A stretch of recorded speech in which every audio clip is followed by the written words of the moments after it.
என்ன சொல்கிறாங்க இன்றைக்கி எல்லாரும்? சபைக்கு வாங்க. ஆமாம், சபைக்கு வந்து என்ன பண்ணார்? என்னத்தை பண்ணிட்டார் ஆண்டவர் எனக்கு? நான் எவ்வளோ கேட்டேன், ஒன்றுமே கொடுக்கல அவர். புரியுங்களா? ஒரு நல்ல பொண்ணு கேட்டேன், பொண்ணு கொடுக்கல. மாப்பிள்ளை கேட்டால் மாப்பிள்ளை கொடுக்கல. என்னத்தான் கொடுத்தாருன்னு அவர்கிட்ட வர்றதுக்கு கவனிங்க. இவள் ஒன்றுமே இல்லாதவள், ஆனால் தேவன் சபைக்கு வந்தா. இன்றைக்கி எல்லாம் இருக்குது, ஆனால் சபைக்கு வர்றதில்லை. புரியுதா உங்களுக்கு? நல்ல வாகனம், நல்ல வஸ்திரம், நல்ல உணவு.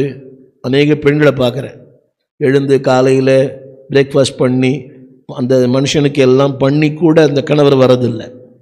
அதே போல் எல்லாருமே பிள்ளைகள் கூட. எவ்வளோ துக்கமான காரியம். இவளுக்கு தேவன் மேல் வருத்தப்படுவதற்கு 1000 காரணங்கள் இருக்கிறது, ஆனால் வருத்தமே இல்லை அவளுக்கு. ஆலயத்துக்கு வந்தாள்.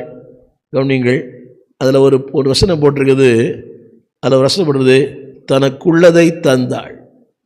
40